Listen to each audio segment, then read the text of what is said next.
Bonjour, voici un extrait de La route des damnés de Robert Bergevin aux éditions Dream Workshop, l'atelier des rêves.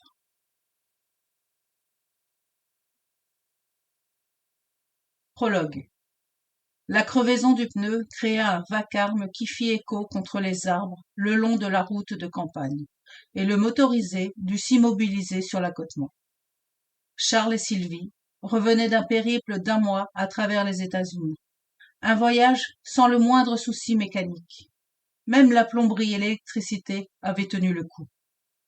Au volant, il avait pesté contre les nids de poules, véritable fléau sur les routes du Québec. L'entretien des chaussées dans le pays voisin ne se comparait pas avec celui de sa province natale. Il comprenait difficilement qu'un pays aussi bien nanti que le Canada puisse négliger la réfection de ses chemins à ce point. Le couple venait à peine de franchir la frontière, et déjà il devait s'arrêter pour une réparation. Irrité, Charles sortit le cric pour soulever le véhicule et partit récupérer le pneu de secours fixé à l'arrière du motorisé.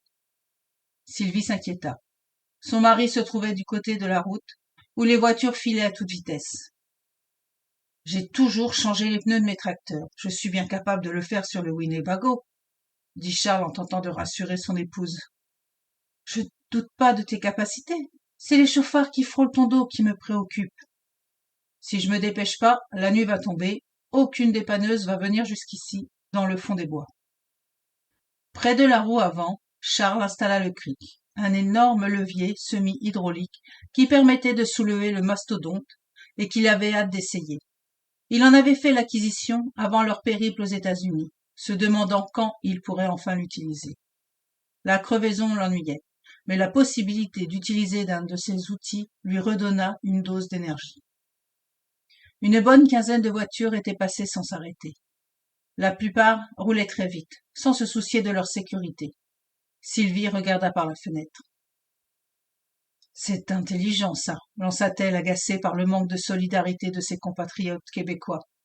Sylvie, propriétaire d'une garderie, prônait l'entraide et la coopération entre ses employés et les familles de son village. Je leur aurais montré à partager, moi. Un grognement se fit entendre, et Sylvie sortit du VR. As-tu besoin de quelque chose questionna-t-elle. Mais non, pourquoi tu me demandes ça répondit Charles perplexe. Je pensais que c'était toi qui me parlais, réagit-elle, étonnée. Charles se pencha pour dévisser un boulon, tandis que son épouse tourna les talons pour entrer dans le VR. Alors qu'elle posait le pied sur la marche, Sylvie perçut à nouveau ce cri guttural.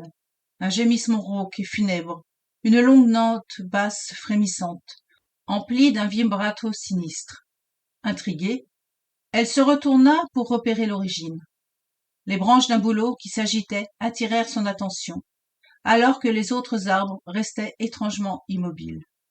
Elle referma la porte derrière elle et s'installa derrière la fenêtre latérale, décidée à épier le boisé. Une créature au long poil brun, presque noir, émergea lentement des buissons, et Sylvie la remarqua aussitôt.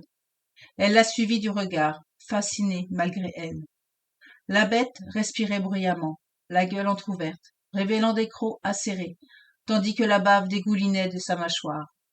Son cou musclé et ses pieds, garnis de griffes plus larges que longues, semblaient disproportionnés par rapport à sa taille mince.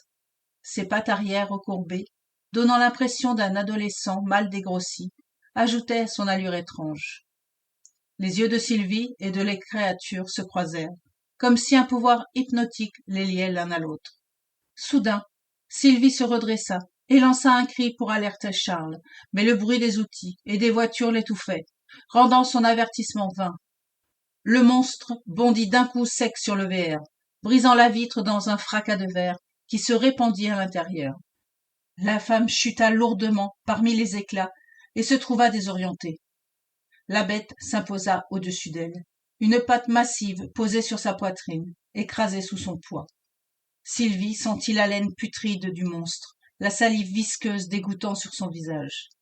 D'un geste brutal, l'animal glissa une griffe le long du torse de Sylvie, puis, avec une précision glaçante, l'enfonça à toute force à travers sa cage thoracique, pour atteindre la colonne vertébrale. Une fois profondément ancrée, La créature déplaça son membre en un mouvement latéral, déchirant l'abdomen de la malheureuse. Le sang jaillit, éclaboussant le canapé et les armoires de la cuisinette. Les yeux vitreux de Sylvie trahissaient son passage irrévocable vers une autre dimension. Charles se redressa, intrigué par les tremblements tumultueux du VR.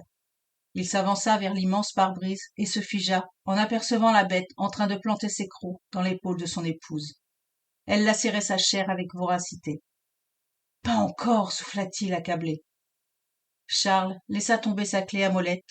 Le son métallique de l'acier résonna jusqu'au fond de la forêt. Au même instant, il perçut l'approche d'une automobile en sens inverse. Sans réfléchir, il courut devant le véhicule et se jeta sur sa trajectoire. Le corps de Charles resta coincé sous la voiture et fut traîné sur plusieurs mètres, mais son esprit avait déjà quitté ce monde. Nadia appréciait son confort douillet. Elle détestait les extrêmes, autant le chaud que le froid, mais vivait de paradoxes. Lors de grandes chaleurs, elle accentuait la climatisation au point d'en geler des pieds. Des canicules, il y en a toujours eu, répondit-elle avec désinvolture. Les scientifiques l'ont dit, que la température moyenne avait augmenté. Ben voyons. L'hiver passé, tu te plaignais du froid. Avec la chaleur de l'été, ça s'annule. Tu sais, on peut faire dire ce qu'on veut aux chiffres. Les arbres bordaient la longue route, et leurs feuilles arboraient un vert si vif qu'on aurait pu croire qu'ils provenaient directement des collines d'Irlande. Le chemin disparaissait à l'horizon en sinuosité dans les pentes ondulées des Appalaches, se perdant dans le vaste étendue de végétation. Ils ont calculé que la température moyenne a augmenté d'1 degré Celsius, insista-t-il. Justin, ça changera pas grand-chose, dit Nadia repoussant les arguments de son amoureux du revers de la main. Au contraire, c'est suffisant pour dérégler tout le système climatique et les écosystèmes, raisonna Samuel. T'as lu ça où encore? Entre 2 matchs de football et de hockey? Je suis journaliste, j'en lis des dossiers des fois. T'es un journaliste sportif, c'est pas un vrai journaliste, ça. Leur désaccord symbolisait la nature de leur relation. Nadia prenait la vie avec légèreté, tandis que Samuel se perdait dans une éco-anxiété croissante. Pour préserver un semblant de paix durant le trajet, ils finirent par se taire pendant de longues minutes. Samuel prêta l'oreille à un résumé des matchs de football de la journée à la radio, comme s'il ne pouvait laisser son travail derrière lui, même en vacances. De son côté, Nadia tournait rapidement les pages d'un texte. Elle lança finalement les documents à ses pieds, incapable de mémoriser les dialogues qu'elle devait apprendre pour les prochains tournages du téléroman dans lequel elle jouait. D'un geste brusque, elle éteignit la radio. « C'est vraiment loin, leur maison. Sérieusement, pourquoi tes parents sont allés s'installer là-bas » demanda Nadia agacée. « Arrête de chialer, on est dans le dernier bout, on sera bientôt arrivé, » répondit Samuel d'un ton exaspéré. « Bientôt, me semble, oui. Il reste encore 1 heure de route, c'est ça ?» Nadia savait décrypter les sous-entendus dans les paroles de Samuel. Il recourait souvent aux euphémismes pour l'amadouer. Au pire, 1 heure et quart, peut-être 1 heure et demie, gros max. Nadia roula des yeux et se retourna sur son siège pour fouiller dans la glacière électrique posée sur la banquette arrière. Ne parvenant pas à atteindre le fond du contenant, elle détacha sa ceinture de sécurité et se plaça à genoux pour s'emparer de la collation qu'elle cherchait. « Qu'est-ce que tu fais là ?» s'exclama Samuel, inquiet par l'imprudence de Nadia. « Relax, y a personne sur la route. Veux-tu quelque chose pendant que je suis là ?» demanda-t-elle nonchalante. « Ouais, un catorade. Donne-moi celui aux fruits. » En l'entendant fouiller dans la glacière, il précisa. « Le rouge. » « Je sais que c'est le rouge, mais il y en a pas. Ou alors, je le trouve pas. Il reste juste un bleu. Bah, ça va faire la job. » Nadia déposa la bouteille dans le porte-gobelet entre les 2 sièges avant de se rasseoir. Lorsque Samuel lui rappela de remettre sa ceinture, elle soupira, tira la sangle et la boucla. Elle déchira ensuite l'emballage de sa barre Kit Kat et en tendit un morceau à Samuel. « Non merci, c'est gentil, mais j'ai pas faim. » Entre 2 morceaux de chocolat, Nadia soupira bruyamment, bien calée dans son siège. « Sérieux, c'est notre seule semaine de vacances ensemble et on la passe chez tes parents. Y a un lac, tu pourras enfin utiliser ton paddleboard. Ouais, et tu vas encore te moquer de moi pendant que tu vas te laisser flotter dans ton kayak Je sais bien que je suis pas la plus sportive, mais au moins j'essaie. C'est l'effort qui compte. Perdu dans ses pensées, Samuel rit en imaginant Nadia, pagayant maladroitement, sur l'étendue d'eau. Mais soudain, un bruit fracassant interrompit sa pensée. Bang! Nadia poussa un cri perçant dont les écus atteignaient des notes que même une cantatrice aurait du mal à égaler. Samuel sursauta et tourna brusquement le volant, paniqué, sans comprendre ce qui se passait. La voiture dévia dangereusement vers la voie de gauche. Par bonheur, aucune automobile ne venait en sens inverse. Il parvint à redresser le véhicule, le cœur battant à vive allure. « Qu'est-ce que c'était » gémit Nadia sous le choc. « Un oiseau, je pense. Regarde, il y a des plumes coincées dans l'essuie-glace et un peu de sang. »« C'est dégueulasse » dit-elle écœurée. Tel un enquêteur de police, Samuel s'approcha du pare-brise et plissa les yeux, scrutant le moindre indice susceptible d'éclaircir l'incident. Ciboire s'affaissait sur un méchant temps. J'ai eu tellement peur, mon cœur bat encore vite. Samuel avala une longue gorgée de son gâteau-rade pour se calmer les nerfs. Ça devait être un moineau désorienté. Les oiseaux ne se jettent pas contre une vitre comme ça, à moins d'être malades. Oh, monsieur se prend pour un expert animalier maintenant. Non, mais tout le monde sait qu'un oiseau possède un sixième sens, et pour ça, il évite normalement les obstacles. Eh bien, moi, je le savais pas. Ce que je sais par contre, quand un oiseau frappe une fenêtre, c'est un mauvais présage. Toi pis tes superstitions. Le duo emprunta une portion du trajet où les branches des arbres matures se rejoignaient au-dessus d'eux, formant un tunnel végétal naturel. Le soleil tentait de percer à travers l'épais feuillage, projetant des milliers de rayons éclatants, comme une pluie de lumière filtrée par les ramures. La pénombre enveloppait la route de la Beauce d'une aura mystérieuse. À la sortie du corridor arboré, le soleil inonda soudainement l'habitacle d'un fort éclairage, éblouissant le couple comme une révélation inattendue. Nadia, aveuglée, baissa rapidement le pare-soleil et en profita pour se recoiffer en utilisant le petit miroir intégré. Quelques mètres plus loin, Samuel aperçut un immense VR immobilisé sur l'accotement. « As-tu vu le monstre ?» s'exclama-t-il, stupéfait par la taille du motorisé. « Je voyagerai jamais là-dedans. Je préfère le confort d'une chambre d'hôtel, » répliqua Nadia. « Justement, ça, c'est du confort. Arrête avec tes idées de grandeur. Avoir un truc aussi énorme pour finir dans un camping, ça n'a aucun sens. Les riches qui se promènent en Winnebago, comme ça colle pas avec l'esprit du plein air. Tu imagines les petits vieux avec leurs fleurs en plastique sur leur parterre et leurs mobylettes? T'as tellement de préjugés. Une centaine de mètres plus loin, alors qu'ils débattaient sur leurs idéaux, Samuel ne remarqua pas immédiatement l'étrange brouillard qui envahissait la chaussée. Une brume épaisse qui semblait absorber la lumière pour la rendre diffuse. Pourtant, une journée chaude et humide n'aurait pas dû engendrer un tel phénomène. Inquiet, il tenta de percer le nuage du regard. Il se demandait s'il s'agissait de la fumée d'incendie. Pourtant, l'odeur de brûlé, si caractéristique, était absente. Le voile blanchâtre enveloppait la petite automobile, rendant la route presque indiscernable. Samuel peinait à voir le devant de son capot. Allumer les phares se révéla inutile, la lumière se perdant dans la densité du brouillard. Il relâcha lentement l'accélérateur et réduisit la vitesse au minimum. La prudence s'imposait. L'atmosphère mystérieuse semblait écraser tous les sons.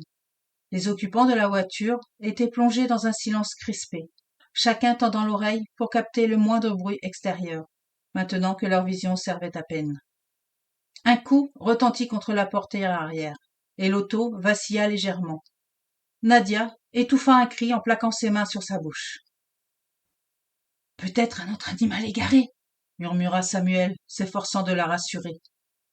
Il plissa les yeux et se pencha vers le volant pour tenter de repérer ce qui les entourait. Soudain, un grattement se fit entendre sur le toit, suivi d'un bruit strident qui brisa le calme angoissant. Chaque éraflure résonnait avec une insistance nerveuse, faisant monter la tension. Nadia se recroquevilla sur son siège, le regard vers le plafond, tandis que Samuel s'éloignait de la vitre de la portière. « C'est quoi tout ça ?» demanda Nadia, la voix tremblante. « J'ai jamais vu un brouillard aussi dense. Je vois même pas de pied devant la voiture, » répondit Samuel, le ton faible pour demeurer concentré. « C'est épeurant. Je sais pas combien de temps on va rester coincé dans ce nuage, mais à 5 km/h, ça risque d'être long. Surtout si on veut pas frapper quelqu'un ou rentrer dans le cul d'un autre char. » L'automobile avança encore de quelques mètres, et le brouillard commençait à se dissiper graduellement. L'effet de profondeur revint, et le blanc laiteux de la brume céda sa place au vert éclatant de la forêt. Leurs sens reprenaient du service. Les bruits étouffés se muaient en tumulte enjoué. L'anxiété qui régnait dans la voiture s'apaisa, remplacée par un sentiment de soulagement. Le familier regagnait le dessus, et Samuel, avec la tension qui se relâchait, pouvait enfin détendre ses muscles crispés. Nadia se redressa finalement sur son siège, avec un peu de sérénité. « Après ça, tu viendras pas me dire que tu crois pas au changement climatique, » lança Samuel. « C'est peut-être juste la fumée d'une usine, » dit Nadia ironique. « En plein milieu des bois, comme ça. Avec le ruisseau, on sait jamais quels rejets toxiques peuvent voyager avec le courant de la rivière. Toi et ton esprit de contradiction. » La voiture blanche s'engagea dans la forêt, où les branches des grands arbres se rejoignaient au-dessus d'eux. Le soleil perçait comme une pluie de lumière à travers les ramures. « Je trouve ça super beau quand les feuilles se touchent comme ça. On a l'impression de rentrer dans un cocon, » dit Nadia, la voix empreinte de fascination. « C'est mystérieux, et ces rayons qui chatoient me font penser à une scène sortie d'un film. Chaque lueur est un projecteur dans un décor secret. »« Arrête de manger du chocolat, ça te réussit pas, » dit Samuel en riant. Nadia repéra un autre verre immobilisé sur l'accotement. « Tu vois, c'est pas parce que t'es riche que les ennuis t'épargnent, » ajouta-t-elle, fière de marquer un point dans leur débat. « Il ressemble étrangement à celui qu'on a croisé plus tôt, » observa Samuel. « Ils sont tous pareils, ces engins. Vitres teintées, lignage gris ou brun. Aucune imagination de le design des Winnebago. » Un homme, devant le VR, visiblement en panique, leur fit signe de stopper. Samuel ralentit, mais Nadia réagit rapidement. « Non, on n'arrête pas. On est déjà en retard. Tes parents nous attendent. J'ai pas envie d'arriver après le souper. »« Oui, mais il a besoin d'aide, c'est évident, » dit Samuel, la voix pleine de compassion. « Il y a juste à appeler une dépanneuse. Qu'est-ce que tu pourrais lui offrir comme aide, dis-moi ? » « Ben, c'est ça, rien. T'es pas mécanicien, t'as jamais changé de pneus, ni même ouvert un capot. On va pas leur faire perdre leur temps, ni le nôtre. Allez, roule, qu'on arrive au plus vite, » ordonna Nadia. « Sois pas si dur. Même si je connais rien en mécanique, ça veut pas dire que je peux rien faire. Il y aura d'autres automobiles qui s'arrêteront, des gens bien plus compétents que toi et moi. » La voiture reprit de la vitesse, et Samuel jeta un dernier coup d'œil à l'homme à la main levée. Ils échangèrent un regard rapide, rempli de regrets, et Samuel remarqua 2 phalanges manquantes à son annulaire. « Je trouve ça quand même lâche de pas les aider, » dit Samuel. « Est-ce qu'on peut, pour une fois, penser à nous en premier ? Accélère et essaie de rattraper le temps perdu. J'ai hâte d'arriver. Je savais pas que tu étais si pressé de voir ma mère. » Nadia roula des yeux, cherchant une réplique. Sa belle-mère se passionnait pour le scrapbooking, une activité qui n'intéressait nullement Nadia. Cette dernière devait user d'imagination pour rejoindre la créativité de la mère de Samuel. Elle eut l'idée de lui embellir les ongles avec des motifs éclatants. La comédienne avait apporté son sac de vernis, car sa belle-mère insisterait pour que sa bru s'occupe de ses mains tout en discutant.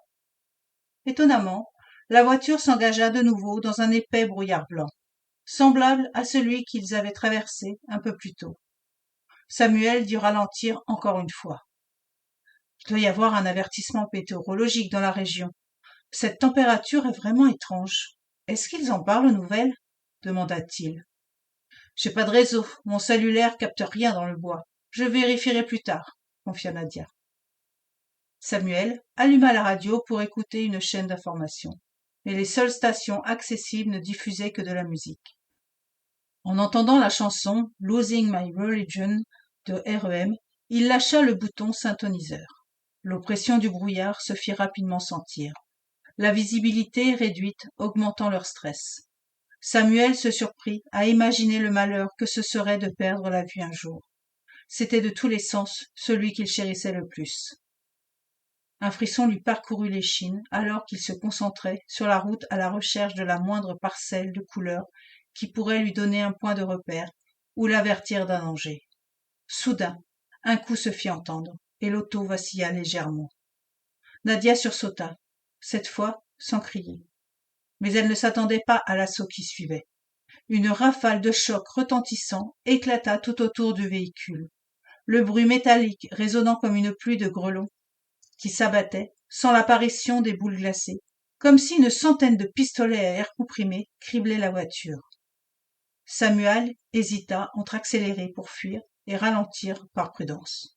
Les vitres semblaient tenir bon, et le capot ne montrait aucun signe de dommage après l'attaque invisible. Nadia, quant à elle, affichait une terreur palpable, sa bouche ouverte sans émettre un son, tandis que les larmes s'accumulaient au coin de ses yeux.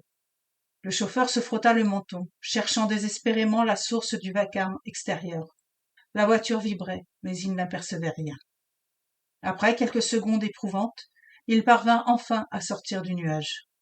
Secoué, Samuel gara l'automobile sur l'accotement sablonneux et se retourna pour observer l'énorme masse blanche qui lui bloquait la vue, s'étendant loin dans le ciel comme un mur imposant aussi large que haut. Il descendit et fit le tour pour inspecter les dommages, mais il n'y avait aucune preuve de l'attaque. Les seules égratignures qu'il releva étaient de vieilles marques, souvenirs des années passées de la voiture, qui, avec le temps, avaient accumulé quelques cicatrices. Il ouvrit la portière de Nadia et lui suggéra de se dégourdir les jambes. « Est-ce qu'il y a beaucoup de dégâts ?» demanda-t-elle. « Rien, aucune bosse. Ça devait être une bande de jeunes qui s'amusaient à faire peur. En tout cas, ils ont réussi, parce que j'ai eu la chienne. » Samuel marcha en direction de la forêt. « J'ai failli me faire dessus tout à l'heure. Il faut que j'aille pisser. »« Ne me laisse pas seule ici, tu m'entends ?» répondit-elle paniquée. « Je vais juste derrière l'arbre, dit-il en pointant le boisé. « Non, fais-le là, à côté de l'auto. Personne ne va te voir. »« C'est sûr ?» demanda-t-il hésitant. Finalement, Samuel se plaça discrètement contre le pneu arrière pour se soulager, espérant qu'un policier ne passe pas par là à cet instant précis. Il remonta sa braguette et retourna derrière le volant. Derrière la première courbe, la voiture pénétra dans un nouveau tunnel végétal où les branches des grands arbres se rejoignaient au-dessus d'eux. Le soleil perçait comme une pluie de lumière à travers les ramures. « Est-ce que c'est moi qui deviens fou ou j'ai l'impression de tourner en rond ?» demanda Samuel, une pointe d'inquiétude dans la voix. « Ça me fait le même effet. Un air de déjà-vu, » répondit Nadia. Elle scrutait attentivement chaque arbre le long de la route, cherchant un repère, un signe qui confirmerait qu'ils étaient déjà passés par là. « Cette branche cassée, je suis sûre de l'avoir vue tout à l'heure, parce qu'elle me paraissait bizarre au milieu de tout ce vert. Elle détonnait vraiment dans le décor. »« Es-tu certaine que c'était le même arbre ?» demanda Samuel. « Je faisais pas vraiment attention, avoua-t-elle. Et toi, dans le brouillard, aurais-tu pris une sortie par inadvertance ? » « Je ne pense pas. J'ai roulé tout droit. Il n'y avait aucune courbe. Je ne sais pas comment j'aurais pu sortir de la route. » « Mais, en même temps, on voyait rien, » répondit Nadia découragée. La voiture émergea de la pénombre, et ils remarquèrent de nouveau le motorisé stationné sur l'accotement. Chapitre 2. Samuel en avait assez de tourner en rond. Et comme disait sa grand-mère, quand un cercle devient vicieux, il faut changer une habitude pour briser le sort. Il s'arrêta à la hauteur du VR, de l'autre côté de la route, et jeta un coup d'œil à Nadia, qui se rongeait nerveusement les ongles. « Et si tout d'un coup, il voulait pas nous aider ?» murmura-t-elle craintive.